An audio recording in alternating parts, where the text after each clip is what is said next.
Thank you. It is my pleasure to speak about one of the most glorified and perfect activities of spirit that have yet been conceived, and that is the resurrection of each of us into the glory of our angelic being. I think that the reason for being in human embodiment is to realize who and what we truly are in spirit. That our whole purpose for existence is the ascension. And we begin that way back in what we call Christmas time in Christian theology.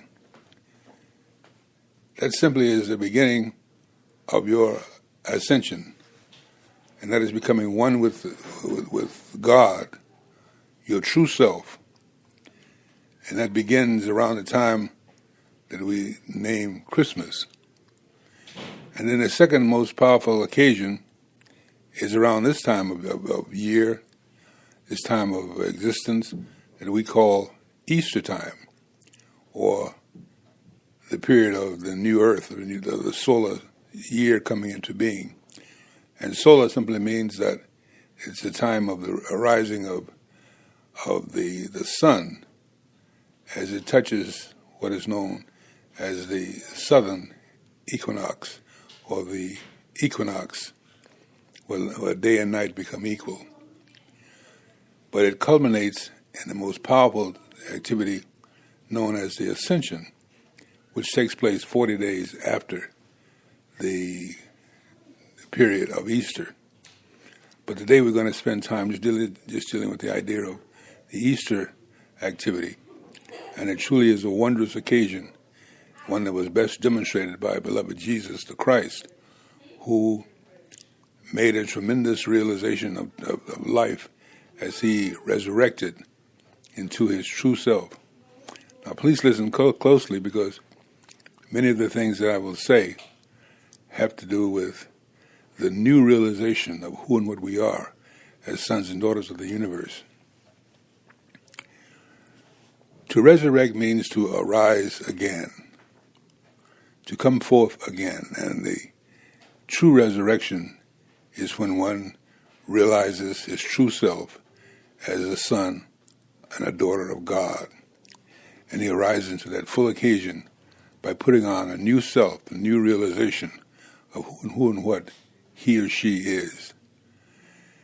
And so we truly resurrect, which means to arise again, the first time being when we rose to a state of consciousness where we realized that we were divine beings going through in a human body, a human concept, a human realization. And so you arise again into the realization of what you are truly. And there's something that takes place, and and I think it's best exemplified by beloved Jesus in the tomb, when he lived in what is known as his higher mental body, or the HMB, his higher mental body. And that's the body of the Christ self that he lived in for the time that he was in the tomb. This is why he was able to remove himself from that physical vehicle. And so you too can remove yourself from this human vehicle to realizing that you are a spirit. You're a spirit being living in a spiritual consciousness and not devastated by the fact that you are only a human. In fact, you bring the human into being when you realize you wish to reincarnate on this physical plane and you must have a physical vehicle in order to do so. But when you arise into the real state of mind, a state of being, where you are a divine being going through a human concept, a human life, that you become really resurrected.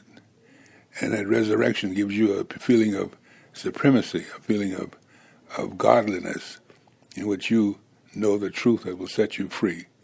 And you know that you are not a human being, but a divine being, living in a human embodiment, which you require in order to exist on this earth and to be seen and to be known by others.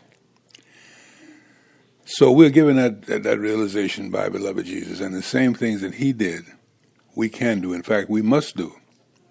Each of us, and you say 6 billion people or 7 billion people on earth, well, each of us must go through that same state of realization.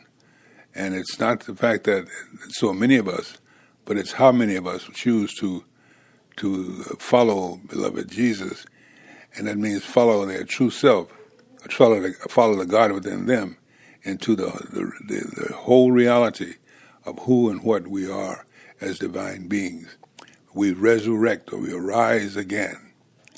So we become, the resurrection power is not only of your physical vehicle, but of your finances, of your health, of your relationships, of your oneness with God. So you can say, I am the resurrection and the life.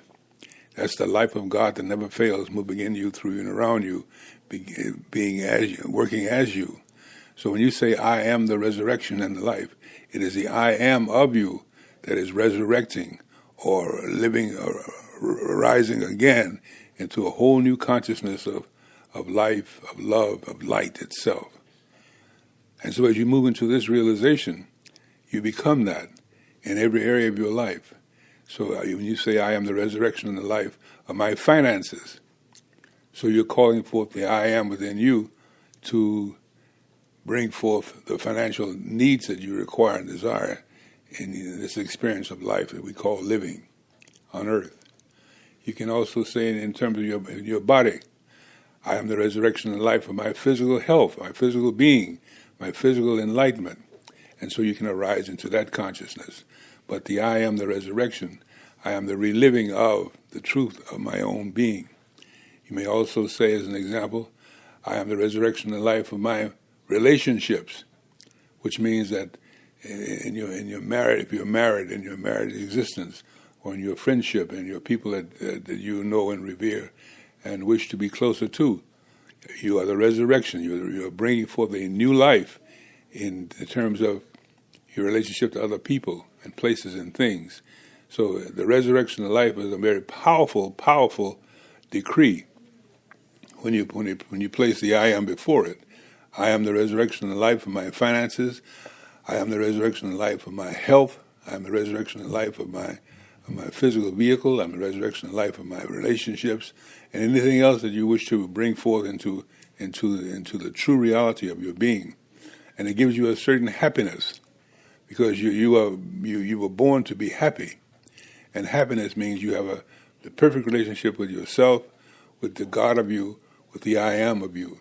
And the I am of you gives you perfect authority to realize the allness, the isness of the allness in, through, to, and around you. And so you go forth, especially during this season, when you say, I am the resurrection and the life of my wholeness, I'm the resurrection and life of my well-being, of my understanding, of my zeal, of my enthusiasm, of my life, of my love, of my purity, my peace, my power. I'm the resurrection and life of everything that refers to me and perfection.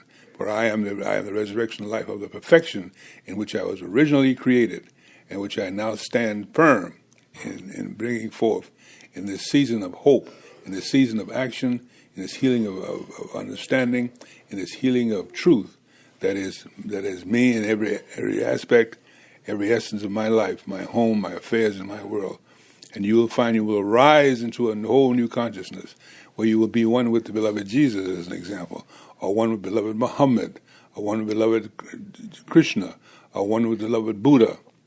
The oneness of life that always has been you, now you are coming into the full realization of this truth through the resurrection. And for this we give thanks.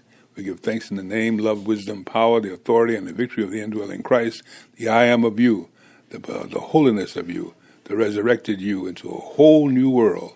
And for this we do give thanks. Amen.